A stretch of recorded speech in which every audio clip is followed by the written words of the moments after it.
Hello, everyone. Welcome back, boys and girls. So, in Chapter 8, can you believe it that Kingsley abandons the straight and narrow after being seduced by Influencer's promise of a quicker, easier way? He becomes trapped and too ashamed even to call for help. However, the good king does not leave him to suffer the consequences of the deceit from the worldly wisdom of Influencer. Preacher rescues him and gives him practical counsel. He renews his vow to keep the light over the wicket gate in view. But the road ahead still has tests. Temptations that dress up as shortcuts, discouragement that weighs like a second burden, and characters who will try to sway him once more. With the preacher's counsel fresh in his heart and the king's book to guide him, will steady obedience and the company of the faithful carry him at last to the wicket gate? Join me to find out in Chapter 9. Journey to the Eternal Kingdom. A Young Christian's Pilgrimage. Chapter 9. Will Kingsley remain on the straight and narrow? On the way back to the pathway, Preacher advised Kingsley of many things, including the struggles and triumphs he would encounter on his journey, while continually reminding him of the good king's promise to all his followers. Finally, they reached the pathway that led to the gate, and Kingsley could see the light once again, the same light that had been obscured when he took the wrong pathway, leading to his near demise. "If you hurry," said Preacher, "you will reach the gate before nightfall. You can stay and rest there and begin your journey again in the morning." With a warm hug and a gentle smile, Preacher sent Kingsley on his way. Kingsley set off once more and would not look left or right, only nodding shyly as a greeting to others as they passed him by, but he did not stop to speak to anyone. He was determined to make it to the gate before darkness fell and wanted to avoid being caught on the pathway at night. The sun was setting and darkness was gathering when Kingsley finally reached the wicket gate. The light shone ever so brightly, which cheered his heart. As he drew close, he saw a sign written over the doorway of the gate. "Ask, and it shall be given you. Seek, and you shall find. Knock, and it shall be opened to you." Matthew 7:7. Kingsley read aloud the writing on the gate. He knocked timidly and waited. Listening closely, he heard no footsteps approaching, so he knocked again, this time with more urgency.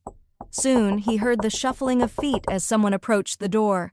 Slowly, the door swung open. A short man with a gentle and welcoming face stood before him. Greeting him with a smile, the man asked, "Hello, young man. How may I help you?" "Good evening, kind sir. Kingsley replied. I am a traveler from the city of Babylon. I have begun my pilgrimage journey, and Preacher advised me to come here first, where I would receive direction for my next steps." "Welcome, my child. So, you have begun your pilgrimage journey. But why are you arriving at the gate so late? Hurry in. Let's get you inside before the Prince of Babylon's soldiers see you and fire their arrows at you." Abruptly, the gentleman pulled Kingsley inside, and Kingsley was certain he heard the twang of something and felt a breeze as it rushed past his ears. He turned around, and sure enough, a few arrows lay on the ground, one precisely at the very spot where he had just been standing. Walking to a heavily fortified window, the gentleman pointed to a strong castle in the distance. "That fortress," he explained, "is used to shoot arrows and discourage pilgrims who have begun their journey to the Eternal Kingdom." Turning back from the window, he looked at Kingsley and spoke. "My name is Warmth, and I welcome you here. You say Preacher advised you to come knocking at the gate?" "Yes, sir." Kingsley replied, and he told Warmth about his adventures on the way. As Kingsley spoke, Warmth gently led him by the hand into his home and prepared him a meal. Not realizing how hungry he was, Kingsley wolfed down the food, talking in between bites. Finally, as Kingsley paused, Warmth asked, "So, you started with a friend. But are you the only one who made it here? And where is your father or mother?"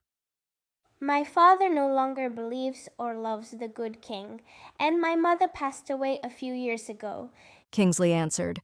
"Oh, I am so sorry to hear about your mother, and that your father chose not to join you on this journey.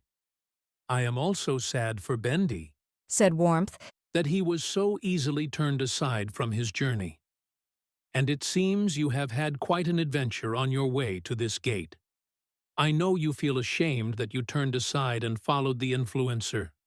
But understand, these are all the temptations of the Prince of Babylon, and he will not stop in his attempts to prevent you from reaching the eternal kingdom. Proverbs 24:16. For a righteous man may fall 7 times and rise again, but the wicked shall fall by calamity.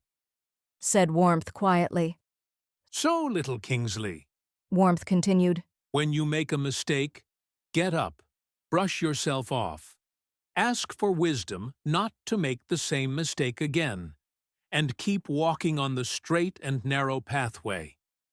Come now, it is late. You have finished eating. Get some rest, and you can continue your journey tomorrow when it is light. I will show you the pathway, but here is your room for now. Rest well, for your journey will be a long one. As he spoke, Warmth led Kingsley down a hallway lined with pictures on either side. Kingsley longed to stop and ask about them, but he was overcome with fatigue from his arduous day, and the burden on his back seemed heavier by the minute. He complied and entered the clean, open, and welcoming bedroom Warmth had prepared for him. Without hesitation, Kingsley hopped into the shower, then dressed in the fresh clothes Warmth had laid out for him while he bathed. Finally, Kingsley knelt down and whispered a prayer of thanks to the good king for sending so many helpers along his way, preacher, assist, and Warmth. He even offered thanks for the influencer, whose false counsel had taught him the valuable lesson of being too trusting. As his eyes closed in prayer, Kingsley felt himself drifting off to sleep, so he quickly hopped into bed and allowed the sleep to take over. Soon, he was snoring.